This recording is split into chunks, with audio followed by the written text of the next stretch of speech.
Hi friends, welcome to my channel. നമ്മൾ ആറ്റത്തെക്കുറിച്ചാണ് പഠിച്ചുകൊണ്ടിരിക്കുന്നത്. അടുത്ത ക്വസ്റ്റ്യൻ, ആറ്റത്തിലെ 3 കണങ്ങൾ അല്ലെങ്കിൽ മൗലിക കണങ്ങൾ ഏതൊക്കെയാണ്? Proton, neutron, electron.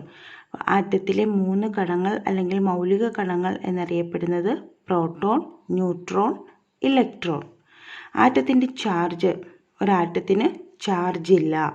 അപ്പോൾ ആറ്റത്തിൻ്റെ ചാർജ് എന്ന് പറയുന്നത് എന്താണ്? ആറ്റത്തിന് ചാർജ് ഇല്ല. ആറ്റത്തിൻ്റെ കേന്ദ്രഭാഗം അറിയപ്പെടുന്നത് ന്യൂക്ലിയസ്. ആറ്റത്തിൻ്റെ കേന്ദ്രഭാഗം ന്യൂക്ലിയസ്. ന്യൂക്ലിയസിൻ്റെ ചാർജ് പോസിറ്റീവ്. ന്യൂക്ലിയസിൻ്റെ ചാർജ് പോസിറ്റീവാണ്. ന്യൂക്ലിയസിനെ അപേക്ഷിച്ച് ആറ്റത്തിൻ്റെ വലിപ്പം 10⁵ ഇരട്ടി.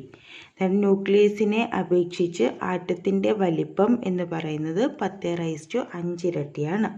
അപ്പോൾ ന്യൂക്ലിയസിൻ്റെ 10⁵ ഇരട്ടിയാണ് ഒരു ആറ്റത്തിൻ്റെ വലിപ്പം എന്ന് പറയുന്നത്. ആറ്റത്തിൻ്റെ മുഴുവൻ മാസും കേന്ദ്രീകരിച്ചിരിക്കുന്നത് ന്യൂക്ലിയസിലാണ്. ആറ്റത്തിൻ്റെ മുഴുവൻ മാസും കേന്ദ്രീകരിച്ചിരിക്കുന്നത് ന്യൂക്ലിയസിൽ. ന്യൂക്ലിയസിലെ കണങ്ങൾ അല്ലെങ്കിൽ ന്യൂക്ലിയോണുകൾ എന്നറിയപ്പെടുന്നത് പ്രോട്ടോണും ന്യൂട്രോണും. ന്യൂക്ലിയസിനുള്ളിൽ കാണുന്ന കണങ്ങളാണ് പ്രോട്ടോൺ, ന്യൂട്രോൺ. പ്രോട്ടോണും ന്യൂട്രോണും ചേർന്ന് രൂപം കൊള്ളുന്നത് ന്യൂക്ലിയോൺ. പ്രോട്ടോണും ന്യൂട്രോണും ചേർന്ന് രൂപം കൊള്ളുന്നത് ന്യൂക്ലിയോൺ. ന്യൂക്ലിയസിലെ കണങ്ങൾ അല്ലെങ്കിൽ ന്യൂക്ലിയോണുകൾ എന്നറിയപ്പെടുന്ന പ്രോട്ടോണും ന്യൂട്രോണും. പ്രോട്ടോണിനെയും ന്യൂട്രോണിനെയും ചേർന്ന് പറയുന്ന പേരാണ് ന്യൂക്ലിയോൺ.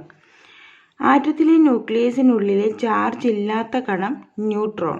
ആറ്റത്തിലെ ന്യൂക്ലിയസിനുള്ളിലെ ചാർജ് ഇല്ലാത്ത കണം എന്നറിയപ്പെടുന്നത് ന്യൂട്രോൺ. അപ്പോൾ ന്യൂട്രോണിന് ചാർജ് ഇല്ല. ആറ്റത്തിലെ ന്യൂക്ലിയസിനുള്ളിലെ ചാർജ് ഇല്ലാത്ത കണം ന്യൂട്രോൺ. ആറ്റത്തിലെ ഏറ്റവും ഭാരം കൂടിയ കണവും ന്യൂട്രോൺ ആണ്. ആറ്റത്തിലെ ഏറ്റവും ഭാരം കൂടിയ കണം ന്യൂട്രോൺ. ആറ്റത്തിലെ ഏറ്റവും ഭാരം കൂടിയ കണം ന്യൂട്രോൺ. അപ്പോൾ ആറ്റത്തിലെ ന്യൂക്ലിയസിനുള്ളിലെ ചാർജ് ഇല്ലാത്ത കണം ന്യൂട്രോൺ. ആറ്റത്തിലെ ഭാരം കൂടിയ കണം ന്യൂട്രോൺ. ആറ്റത്തിലെ പോസിറ്റീവ് ചാർജുള്ള കണം പ്രോട്ടോൺ. ആറ്റത്തിലെ പോസിറ്റീവ് ചാർജുള്ള കണം പ്രോട്ടോൺ. അപ്പോൾ ചാർജ് ഇല്ലാത്ത കണം ന്യൂട്രോൺ. ആറ്റത്തിലെ പോസിറ്റീവ് ചാർജുള്ള കണം പ്രോട്ടോൺ. ഒരു ആറ്റത്തിൻ്റെ ഐഡൻറ്റിറ്റി കാർഡ് അല്ലെങ്കിൽ ഫിംഗർ പ്രിൻ്റ് എന്നിങ്ങനെ അറിയപ്പെടുന്ന കണമാണ് പ്രോട്ടോൺ. ഒരു ആറ്റത്തിൻ്റെ ഐഡൻറ്റിറ്റി കാർഡ് അല്ലെങ്കിൽ ഫിംഗർ പ്രിൻ്റ് എന്നിങ്ങനെ അറിയപ്പെടുന്ന കണം പ്രോട്ടോൺ. ഒരു ആറ്റത്തിൻ്റെ ഐഡൻറ്റിറ്റി കാർഡ് അല്ലെങ്കിൽ ഫിംഗർ പ്രിൻ്റ് എന്നിങ്ങനെ അറിയപ്പെടുന്ന കണം പ്രോട്ടോൺ. ആറ്റത്തിൻ്റെ ഭൂരിഭാഗവും ശൂന്യമാണെന്നും പോസിറ്റീവ് ചാർജ് മുഴുവൻ കേന്ദ്രീകരിച്ച ഒരു ഭാഗവുമുണ്ടെന്നും സമർത്ഥിച്ച ശാസ്ത്രജ്ഞനാണ് ഏണസ്റ്റ് റൂദർഫോർഡ്. ഒരു ആറ്റത്തിൻ്റെ ഭൂരിഭാഗവും ശൂന്യമാണെന്നും പോസിറ്റീവ് ചാർജ് മുഴുവൻ കേന്ദ്രീകരിച്ച ഒരു ഭാഗവുമുണ്ടെന്നും സമർത്ഥിച്ച ശാസ്ത്രജ്ഞൻ ഏണസ്റ്റ് റൂദർഫോർഡ്. ആറ്റത്തിൻ്റെ പോസിറ്റീവ് ചാർജ് മുഴുവൻ കേന്ദ്രീകരിച്ചിരിക്കുന്ന ഭാഗം ന്യൂക്ലിയസ്. ആറ്റത്തിൻ്റെ പോസിറ്റീവ് ചാർജ് മുഴുവൻ കേന്ദ്രീകരിച്ചിരിക്കുന്ന ഭാഗം ന്യൂക്ലിയസ്. അപ്പോൾ പ്രോട്ടോണിന് പോസിറ്റീവ് ചാർജാണ്. അപ്പോൾ പ്രോട്ടോൺ കാണുന്നത് ന്യൂക്ലിയസിലാണ്. ന്യൂക്ലിയസിലെ മറ്റൊരു കണം ന്യൂട്രോൺ ആണ്. അപ്പോൾ ന്യൂട്രോണിന് ചാർജ് ഇല്ല എന്ന് നമ്മൾ പഠിച്ചു. അതുകൊണ്ട് തന്നെ ആറ്റത്തിൻ്റെ പോസിറ്റീവ് ചാർജ് മുഴുവൻ കേന്ദ്രീകരിച്ചിരിക്കുന്ന ഭാഗം എന്നറിയപ്പെടുന്ന ഏതാണ്? ന്യൂക്ലിയസ് ആണ്. ആറ്റത്തിലെ ഭാരം കുറഞ്ഞ കണം ഇലക്ട്രോൺ. ഒരു ആറ്റത്തിലെ ഏറ്റവും ഭാരം കുറഞ്ഞ കണം ഏതാണ്? ഇലക്ട്രോൺ ആണ്. ആറ്റത്തിൻ്റെ നെഗറ്റീവ് ചാർജുള്ള കണം ഇലക്ട്രോൺ ആണ്. ആറ്റത്തിൻ്റെ നെഗറ്റീവ് ചാർജുള്ള കണം ഇലക്ട്രോൺ. ഒരു മൂലകത്തിൻ്റെ രാസപ്രവർത്തനത്തിൽ നിർണായക പങ്ക് വഹിക്കുന്ന അറ്റോമിക കണം ഇലക്ട്രോൺ. ഒരു മൂലകത്തിൻ്റെ രാസപ്രവർത്തനത്തിൽ നിർണായക പങ്ക് വഹിക്കുന്ന അറ്റോമിക കണം ഇലക്ട്രോൺ. ഒരാറ്റത്തിലെ പ്രോട്ടോണുകളുടെയും ഇലക്ട്രോണുകളുടെയും എണ്ണം തുല്യമായിരിക്കും. ഒരു ആറ്റത്തിലെ പ്രോട്ടോണുകളുടെയും ഇലക്ട്രോണുകളുടെയും എണ്ണം തുല്യമായിരിക്കും. അപ്പോൾ പ്രോട്ടോൺ പോസിറ്റീവ് ചാർജും ഇലക്ട്രോൺ നെഗറ്റീവ് ചാർജും ഉള്ള കണമാണ്. അപ്പോൾ തുല്യമായിരുന്നാൽ മാത്രമേ ഒരാറ്റം ന്യൂട്രൽ ആയിരിക്കും, അല്ലെങ്കിൽ ചാർജ് ഇല്ലാത്തതായിരിക്കും. നമ്മൾ പഠിച്ചു ആറ്റത്തിൻ്റെ ചാർജ് എന്ന് പറയുന്നത് എന്താണ്? 0 ആണ്. ആറ്റത്തിന് ചാർജ് ഇല്ല. അപ്പോൾ ആറ്റത്തിന് ചാർജ് ഇല്ലാതിരിക്കണമെങ്കിൽ പോസിറ്റീവ് ചാർജ് നെഗറ്റീവ് ചാർജുള്ള കണങ്ങളുടെ എണ്ണം തുല്യമായിരിക്കണം. ഒരാറ്റത്തിലെ കണങ്ങളുടെ ചാർജ് മാസ് എന്താണെന്ന് നോക്കാം. പ്രോട്ടോണിൻ്റെ ചാർജ് പോസിറ്റീവ് എത്രയാണ്?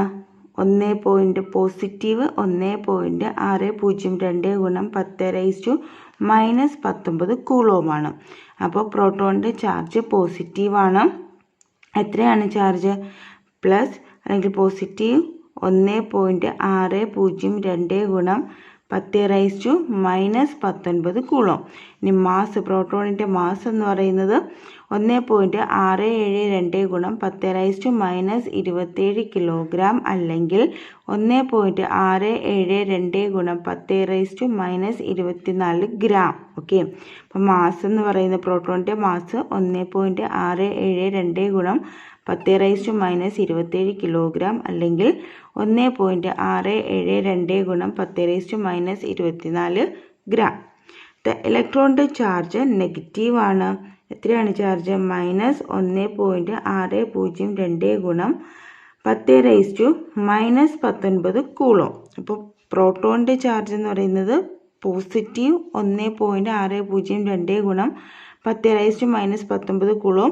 ഇവിടെ ഇലക്ട്രോണിൻ്റെ ചാർജ് -1.602 ഗുണം 10⁻⁻19 കൂളോം. ഇനി മാസ്, ഇലക്ട്രോണിൻ്റെ മാസ് 9.1 ഇൻറ്റു 10⁻⁻31 കിലോഗ്രാം. 9.1 ഗുണം 10⁻⁻31 കിലോഗ്രാം അല്ലെങ്കിൽ 9.1 ഗുണം 10⁻⁻28 ഗ്രാം. 9.1 ഗുണം 10⁻⁻28 9.1 ഇൻറ്റു 10⁻⁻28 ഗ്രാം. അപ്പോൾ ഇലക്ട്രോണിൻ്റെ മാസ് എന്ന് പറയുന്നത് 9.1 ഇൻറ്റു 10⁻⁻31 കിലോഗ്രാം അല്ലെങ്കിൽ 9.1 ഇൻറ്റു 10⁻⁻28 ഗ്രാം. ഇനി ന്യൂട്രോണിൻ്റെ ചാർജ് എന്താണ്? ന്യൂട്രോണിന് ചാർജ് ഇല്ല. നമ്മൾ പഠിച്ചു ന്യൂട്രോണിന് ചാർജില്ല. ചാർജ് ഇല്ലാത്ത കണമാണ് ന്യൂട്രോൺ. ന്യൂട്രോണിൻ്റെ മാസ് എന്ന് പറയുന്നത് 1.674 ഗുണം 10⁻⁻27 കിലോഗ്രാം.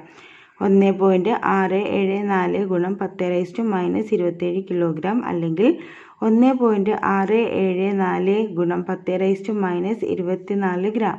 1.674 ഗുണം 10⁻⁻24 ഗ്രാം.